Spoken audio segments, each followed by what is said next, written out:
सभी को मेरा सादर जय जिनेन्द्र।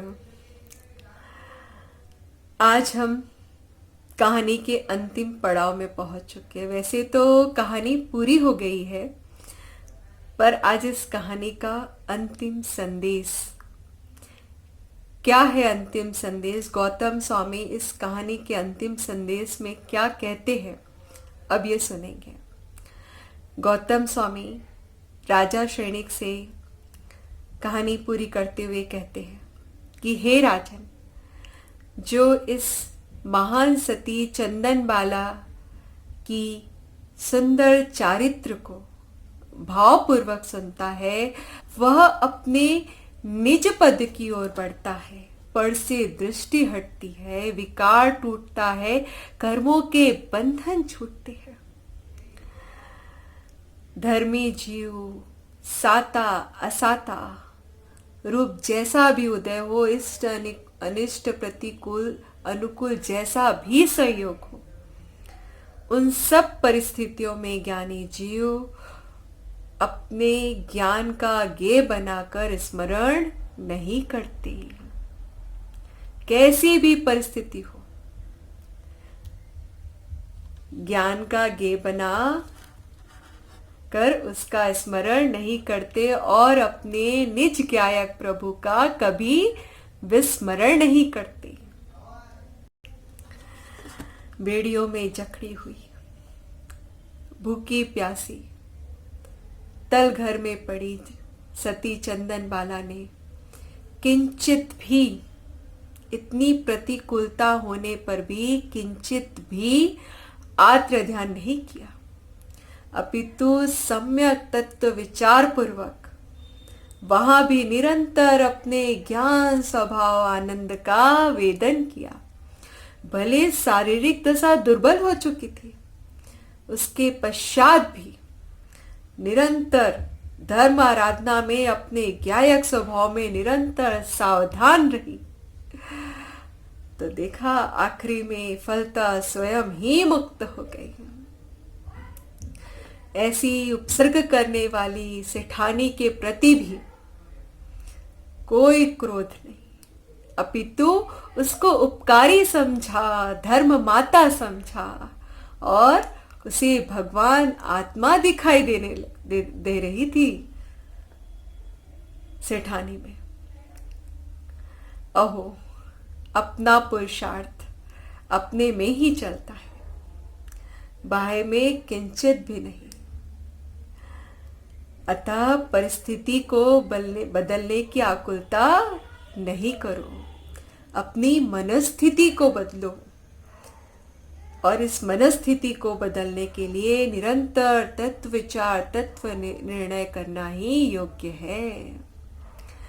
जब तक वस्तु का स्वरूप नहीं समझेंगे, उसको स्वीकार नहीं करेंगे, तब तक निराकुलता नहीं आ सकती। और वो वस्तु का स्वरूप, वस्तु का स्वभाव कैसे समझेंगे? बारंबार तत्व विचार से, तत्व निर्णय से, स्वाध्याय से, चिंतन से, मनन से। इस प्रकार सम्यक तत्व अभ्यास रखना ही योग्य है।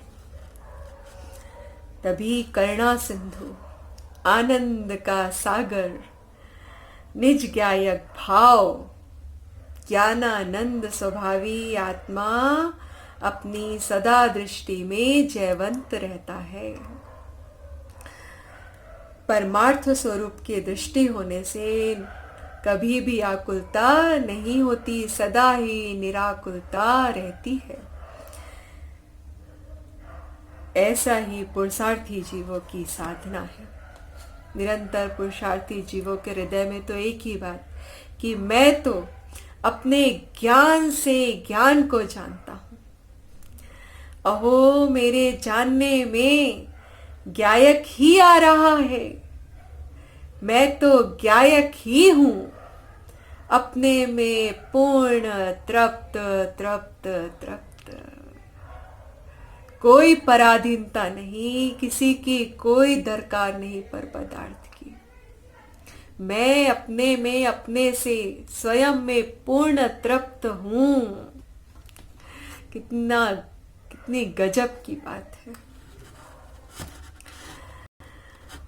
जिसके हृदय में जिनेंद्र भगवान की, उनके बताए हुए मार्ग के कथित तत्व की भक्ति हो, श्रद्धा हो, तो उनको कैसी बाधा। मेरु पर्वत जैसे अचल आत्मश्रद्धान, ज्ञान और साथ में अतीन्द्रिय आनंद, वैराग्य, अमृत रसपान करता सहज शांत, ऐसे महान सती चंदनबाला का जीवन धन्य है। धन्य है सती चंदनबाला, जिन्होंने बंधन के बीच में भी रहकर अपने अबंध स्वभाव का ही अनुभव किया। ऐसे महापुरुषों की कहानी सुनकर, ऐसे महापुरुषों की कथा सुनकर हमारी शिथिलता दूर होती है, पुरुषार्थ जागता है और प्रेरणा मिलती है कि मेरा एक एक पग उठे तो बस एक अपनी आत्म आराधना के लिए, अपनी स्वभाव के लिए, बाकी किसी के लिए भी नहीं। तभी ये मनुष्य जीवन की सार्थकता है। ध्रुव का अवलंबन जिनके, ध्रुव का अवलंबन जिनके विचलित नहीं होते जग में, ध्रुव का अवलंबन जिनके विचलित नहीं होते जग में, उपसर्ग परिसय आवे पर सतत बढ़े शिव मग में। उपसर्ग परिसय आवे पर बढ़े सतत शिव मग में। है आत्मज्ञान की महिमा, है आत्मज्ञान की महिमा, हो अद्भुत समता धारी। है आत्मज्ञान की महिमा, हो अद्भुत समता धारी। उनकी गरिमा वर्णन में इंद्रों की बुद्धि हारी, इंद्रों की बुद्धि हारी। तो इस कथा को सुनकर हम भी ये संकल्प लें कि बस यही आत्म आराधना ही करने योग्य है, बाकी कोई कार्य करने योग्य नहीं है। गृहस्थी का कार्य तो जीवन में कभी खत्म नहीं होना है और मरने के बाद कोई काम बचना नहीं है। जगत की होशियारी, नरक की तैयारी, ये बात गाढ़ बांध ले। ये मनुष्य जीवन, ये दुर्लभ मनुष्य जीवन मिला है, उसको अपने पुरुषार्थ से, अपने ज्ञायक स्वभाव की महिमा से अपने लक्ष्य की प्राप्ति को प्राप्त कर सफल बनाए। तभी ये जो हमने कथा सुनी है, जो समझा है, वो सार्थक होगा। तो बस यही भावना है कि निरंतर आप सभी अपनी आत्म आराधना में लगे और अपने अंतिम लक्ष्य, अपने पूर्ण तत्व को प्राप्त करें। इसी भावना के साथ सभी को सादर जय जिनेंद्र।